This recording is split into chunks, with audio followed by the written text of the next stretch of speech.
कांग्रेस का केंद्र पर बड़ा आरोप, यात्रा में जुड़ने वालों से पूछताछ, आईबी बहाना, क्या सरकार पर निशाना।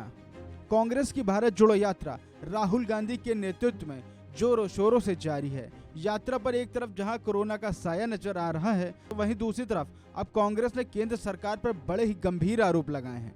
कांग्रेस नेता जयराम रमेश ने कहा कि बीजेपी सरकार ने यात्रा में रुकावट डालने के लिए अब आईबी को लगा दिया है। साथ ही उन्होंने कहा कि आईबी ऐसे कई लोगों से पूछताछ कर रही है जिन्होंने भारत जोड़ो यात्रा के दौरान कांग्रेस नेता राहुल गांधी के साथ बातचीत की थी। साथ ही ये भी दावा किया कि जासूस हर तरह के सवाल पूछ रहे हैं और उन्हें सौंपे गए ज्ञापन की कॉपीज भी मांग रहे हैं।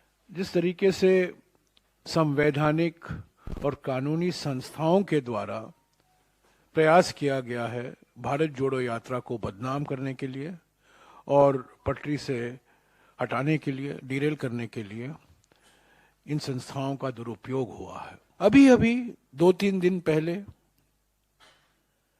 हरियाणा में कई लोग मुझे आकर मिले और कहे आईबी के कुछ जो अफसर हैं उनसे पूछताछ कर रहे हैं।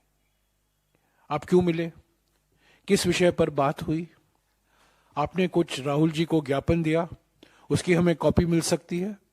किसान संगठन, सामाजिक कार्यकर्ता, पूर्व सैनिक, सबसे आईबी के अफसरों ने बात की।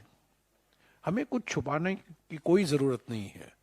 पूरी पारदर्शिता से भारत जोड़ो यात्रा चल रहा है। ये ही नहीं, हमारे कैंप साइट में 2 दिन पहले एक कंटेनर के अंदर 2 इंटेलिजेंस के अफसर हरियाणा सरकार के वो पाए गए। किसी ने देखा उनको, तब उनको पकड़ा, पूछा क्या कर रहे हो कंटेनर में? वो कह रहे हैं हम टॉयलेट इस्तेमाल कर रहे हैं। कैंप साइट में टॉयलेटों की कमी नहीं है, पर वही कंटेनर में जाना, मैं समझता हूं ये जानबूझकर किया गया था।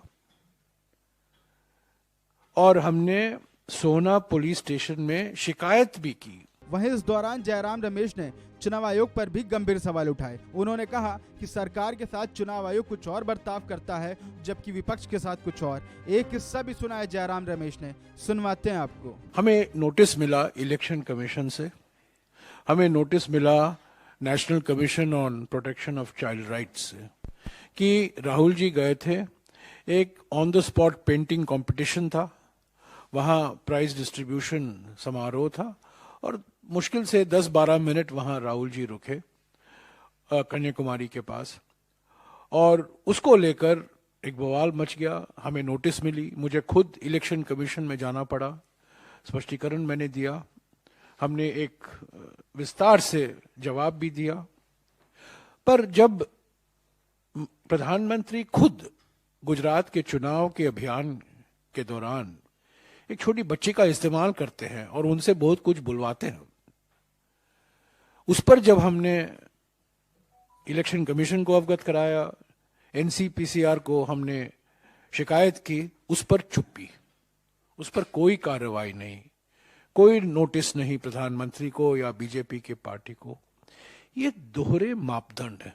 कांग्रेस नेता जयराम रमेश के इन आरोपों से देश की सियासत एक बार फिर गर्मा गई है, क्योंकि विपक्षी दल हमेशा ये आरोप लगाते हैं कि जांच एजेंसियों का इस्तेमाल सिर्फ सियासी फायदे के लिए किया जाता है, विपक्षी नेताओं को परेशान करने के लिए किया जाता है, न कि किसी अपराधी को पकड़ने के लिए। लेकिन इन सब के बीच देखना होगा कि केंद्र की बीजेपी सरकार इन आरोपों का क्या जवाब देती है।